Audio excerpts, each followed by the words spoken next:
waktu keur Kangjeng Nabi Musa neuleuh jelema ngadoa ji ceknya aing can ngadoanya geus ngadoa didelekeun ku Kangjeng Nabi Musa aya aki-aki keur kieu bae didengekeun ku Kangjeng Nabi Musa aki-aki ceurik hebat amat cek ieu ngadoa aing ge teu bisa ceurik aki-aki ceurik dengekeun ya Allah ya Rabbi bangga Kangjeng Nabi Musa boga umat bisa ngadoa bari ceurik hebat lain lalagani hebat jasa Gusti lamun abdi ngadoa ka Gusti seakan-akan abdi marentah ka Gusti Gusti abdi mah moal menta ka Gusti sebab ngabudakeun ka Gusti Gusti mah mauni ngasagala rupa kajadian teh Gusti kajadian-kajadian naon bae ge jati Gusti geus atuh teu kudu ngadoana naon menta kukumaha aja kabeh ge meunang Gusti ieu mah ngan sakadar abdi mah unjukan abdi deukeut jasa jeung Gusti abdi cinta jasa ka Gusti oh Gusti sayangku aku cinta padamu Gusti sebagaimana aku cinta padamu engkau pun cinta kepadaku tidak ada cinta di hatiku kecuali engkau ya Rabb ya Rabb ya Rabb ya Rabb akan ku peluk dirimu akan ku kecup dirimu jadi Kangjeng jadi kieu ieu budak kadoa wah teu beres aju kieu ye engkau kepeluk ya Rabb ya Allah engkau ku belai ya Rabb ya Allah engkau ku kecup ya Rabb ya Allah tidak ada dua di hatiku cinta kecuali engkau ya Rabb ya Rabb ya Rabb ya Rabb ya Rabb ya Allah ya Allah setelah engkau aku peluk tidak akan ku lepas sampai kapanpun waduh selalu engkau ada di pelukanku ya Rabb ya Rabb ya Rabb ya Rabb datangan ku Kangjeng Musa hai sakumaha kabebene sia saya ngadoa kos gitu mata maka bebene aku cinta padamu ku belai rambutmu waduh Masya Allah senang aku bersanding denganmu satu hari kita bertemu rindu rasanya waduh eta mah kos gitu mata maka kabogos carekan ku Kangjeng Nabi Musa Kangjeng Nabi Musa ana dicarekan ku Musa ulah sok sacurakan carekana eta teh hamba aing anu deket ka aing poho nyana ku poho-pohona nyana seakan-akan aing wujud di hareupeun nyana nu mantak boga perasaan aku aing tadi peluk ku nyana aing tadi kecup ku nyana aing tadi belai ku nyana eueuh deui pangomongan iwal ti bahasa model kitu lantaran nyana mah bodoh make bahasana model kos kitu aing teh deukeut ka nyana aing deukeut ka nyana nyana deukeut ka aing ulah sok dihaharuan eta Gusti bahasana iya tuh jelema bodoh mah kaja emang nu bodoh mah kos itu nu penting mah nyana ngaku ka aing nyana ibadah ka aing ku kabodohan nyana geus rela ngorbankeun sagala-galana lu bodoh mah nu bodoh dihampura bae ku aing tuh nu mantak urang untung jadi jelema bodoh anu pinter mah hudang dipeuting mandi wudu terus kemudian sholat tahajud lamun encan husu lantaran pinternya ka husu dicarekan ku Gusti Allah tapi nu bodoh mah asal hudang ngalah wudu salih sholat tahajud Allahu akbar tolim ahad Allahu akbar SD hudang-hudang jam 7 subuh teh subuh eta teh kan cak urang mah teh bagus eta emang kurang nama tapi Allah ngalem beus ya ulah keur salat keur hudangna doang ge kiih aing geus ngalem ka sia nu mantak aki-aki mah hudang ti peuting kiih deuleu jam ceknya jam 2 angel kene amat be ieu lamun lain kiih aing mah teu hudang kiih nyana bari ngomong di jero hatena deuh ieu kiih Gusti Allah tah aya Gusti Allahan kan ya abdi dibere bekser ku Gusti gara-gara bekser abdi teh hudang di peuting jahorenganan sok hudang di peuting mah para nabi para rasul para wali abdi ge hudang sanajan bari jeung kieu reup HS deui eta geus ganjaranna gede jasa ganjaran gede jasa aki-aki teh kudu tahajud aki-aki mah kitu bae menang 5 bulan menang 5 bulan nya lagi boga perasaan oplo amat aing hudang hees rumah ning salat ngan keur carita hudang doang ge boga pikiran kos kitu eta hebat jaga-jaga teh aing keur ngorang mah sehat tilok aing teh hayang kieu ti penting barang geus kolot ku ari mah kedeng-kedeng ki ya hudang ti penting teh jam 1 hudang jam 2 hudang jam 3 hudang mikirannya najan nu sok hudang ti penting mah rasul jan nu sok hudang ti penting mah nabi jan nu sok hudang ti penting mah para wali para ulama salafus sholihin berarti aing ge meureunanan ku Allah dijadikeun wali aduh tolol tak aki tah karena hudang doang jadi wali ih tah tapakur kos kitu teh tapakur kos kitu gede ganjaran geus bae geus ulah salat geus aki-aki mah di cenah kiai akur amat ya kula ge tilok salat aing anu mantek aing ngomong kitu ge nyaho sia tilok salat ngan di blon-blon penmannya jeung sekolah tah teh ieu carekan Kangjeng Nabi Musa antap kan eta hamba aing kabisana sakitu antap terus deket ka aing oh cak Kangjeng Nabi Musa orenganan dedeketan ka Allah masa kumaha kadar dirina du penting mah nemah bae aing mah boga ilmu teh sakieu aing mah boga ilmu teh sakieu ku ilmu sakieu ku aing deuk dipake ka Allah asal nemah tadarruk DP ka Allah boga rasa ku bodoh aing daripada jelema pinter agul ku pinterna maningan nu bodoh ngarasa bodoh. Oke di akhirat bakal hebatan nu bodoh ngarasa bodoh daripada nu pinter ngarasa pinter. Deh, pinter aya di aing segala rupa di aing. Beuh, deuk sanu ngalehkeun aing. Beuh dokter aya di aing. Insinyur aya di aing, dokter rendos aya di aing. Nu kabeh aing mah pinter jasa. Deuk caritakeun naon coba alam aing mah nya. Diceritakan urusan astronomi aing mau urusan perbintangan dia nyaho aing mah nyaritakeun urusan tumbuh-tumbuhan dia nyaho hei dosen aing mah ngadosenan di universitas anu universitas aing mah geus saluhureun sagala rupa beuh aing takabur ku ilmu dibandingkeun jeung sanajan nya ibadah ka Allah dibandingkeun jeung nu bodoh ya Allah ya Rabbi abdi mah jasa kikieuna dibere ku Gusti nemah abdi ku bodoh abdi tapi tetep abdi ku bodoh abdi hayang salamet mudah-mudahan we bodoh abdi mau kasalamatan Gusti jasa kieu bisa anak abdi mah abdi bodoh tapi abdi kos jelema pinter Gusti nu pinter mah ti penting telok hudang abdi mah du bodoh tapi hudang nu pinter mah ti penting telok maca sholawat abdi bodoh tapi abdi memaca sholawat tuh abdi bodoh tapi kos tu pinter itu pinter tapi kos tu bodoh Gusti ku bodoh abdi mah hayang disalamatkeun we jaga di akhirat tetep abdi mah embung ka neraka Gusti kajeun diseret ku malaikat abdi mah embung deuk lumpat ka surga Gusti cek Gusti deuk jalan mana minta jalan abdi tuh pan ngaco atuh ngaco emang nu bodoh mah ngaco tuh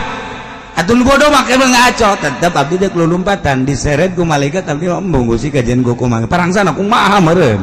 eta bodoh pan ngomong lagi itu kan nu bodoh mah tetep abdi mah gajian ku kumaha embung misalnya abdi dibalangkeun ka neraka tetep abdi mah neuk hudang deui hudang naik gajian ku kumaha abdi mah ge dibeulem embung gajian ku kumaha tetep abdi mah neuk neangan jalan ka surga dah gajian ku kumaha jalan tol aya jalan biasa aya jalan batur mah teu nyaho jalan cecopet ge abdi mah nyaho geus abdi mah neuk malipit los pokona ka surga bae kan ngaranna jelema bodoh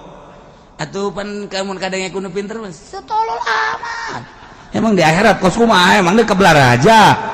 tapi tetep bae ku kabodohannya hana Allah ngalem atuh geus daripada nu pinter nyaho jalan tapi henteu ngalaksanakeun mending nu bodoh acak-acakan los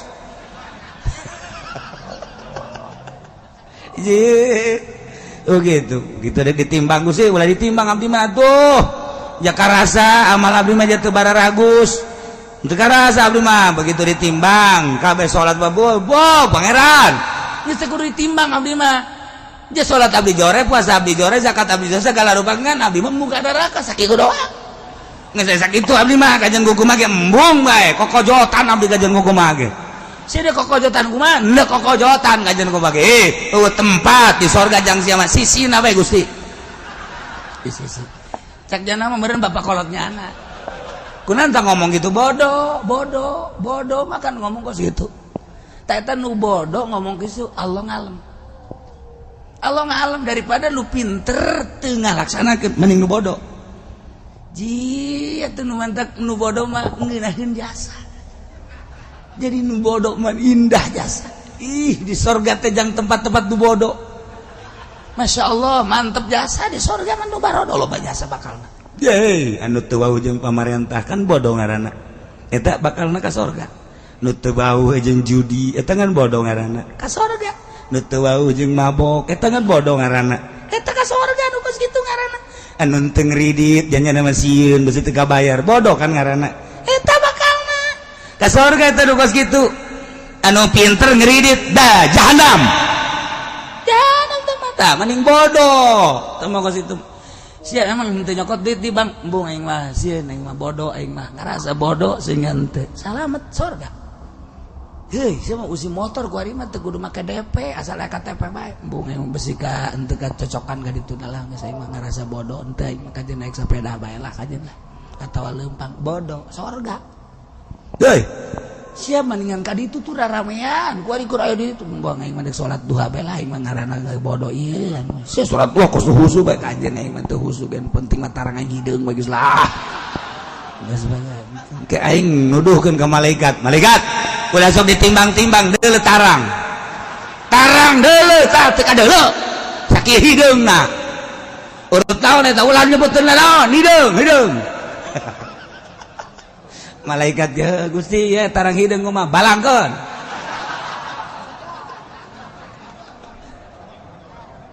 maksudna bodoh ieu mah keur carita nu bodoh tapi nyana ngalaksanakeun sorga di emang kumaha jongeng ka tadi nu ngadoa ka Gusti umat Kangjeng Nabi Musa eta bodoh malah Kangjeng Nabi Musa nu dicarekan ku Gusti antep kan salah Gusti eta ngomongna bodoh nyianan bodoh mah tuh kabeh salah ngomong antep saomong-omongna jelema sesuai jeung kapasitasna aing nyaho ja pamere aing bah nu penting mah DP na jeung nemahna ka aing eta nu ku aing dideuleu jadi nu bodoh teh daek salat tak ku salat teh bae nu bodoh mah geus bahara adapun ge di ka neraka geus sakedeung lah tak aing mah cenah kos kitu doang sebel atuh geus geraheun ka sorga aju ka neraka nah iya kan mantap bodoh tapi make hebat ngadoa aku ngomong emang ngadoa make bahasana bahasa urang ngadoa mah jamenta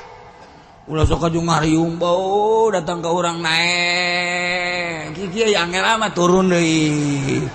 sugan teh mah deuk robana atina pidunya hasanah geus naek urang turun deui datang ka titadina amin kencang datang ka lalauna datang ka malik ngadoakeun teh ku baredeg tak kiai Malik dilanat cadak atuh ngadoa mah kada salamat ulah loba cara Kangjeng Nabi sih geus make urang lamun ditangariung ye tangariung eueuh kiai ustad urang mah aja cenah jatuh bisa hadiah make urang Fatihah ka hiji jangaran saya ayo kadekan Jang Umar nah Fatihah ka hiji Umar Al-Fatihah Fatihah kedua Bakar Al-Fatihah beres emang masa gitu-gitu kene tengah di Arab doang Fatihah katilu dadap jeung waru Fatihah beres golin amin Allahumma sholli ala sayyidina amin ya Allah ya Rabbi ieu tadi anu disebutan teh men tadi disalametkeun di kuburna dilegakeun di kuburanana dicaangkeun jeung hari rup men tadi bere salabar men tadi bere jamuga men tadi bere mararaju men tadi saralamat wa sallallahu alaihi wasallam alhamdulillah rabbil alamin ye cak nu milu mani ieu daripada itu ngenyeng-ngenyeng mau ngangkat deui turun deui ngangkat deui turun ieu geus kiai itulah diondang kurang lah geus engke mah ngariung ieu bae ieu bener pas ngariung deh mang diundang ngariung kita mimpin mah teu bisa cara nu kamari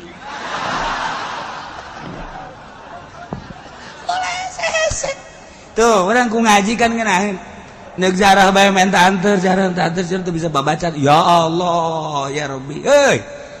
zarah teu bisa ilah hadarat-hadaratan teu kudu hadaratan sia cicing di dinya hai ahli kubur aing datang ya guys ya Fatihah beres eta ngan ulah gandeng-gandeng pasti aya nu ngadenge waduh wali tanaon nya eta sarua gitu-gitu keneh gitu-gitu keneh ai kudu dibejakeun mah gitu-gitu keneh teu beda ngan eta mah diarabkeun doang gila hadarati ila arwahi jami ahli kubur minal muslimin wal muslimin eta mah diarabkeun make bahasa urang teh abah kula datang ye atuh sarua aja Kangjeng Nabi kan jinakum zairin antum lana salafun wa nahnu alaikum tabun wa inna insyaallah ta'ala bikum lahikun sallallahu eta mah bahasa Arab jinakum zairin abdi datang zarah ya sarua bae bah kula datang zarah ya ka abah ye hayang naon sia tungtungna jadi dukun gitu tapi bener ya malah ganjang nu bodoh teu kudu hese gitulah kau mau datang ke bangsa ulama ke wali be di jauh kene wali geus kieu bae Pak wah Junet tuh anyawan gua aing teh datang geus kulantaran boga keyakinan si bodoh teh ieu wali mah teu maot geus datang dadah wali nyana boga keyakinan ban wali mah neuleukeun dadah cak babaturan yakin dadah aing mah dadah ka wali mun geus ka deuleu aing mah pokona geus kieu bae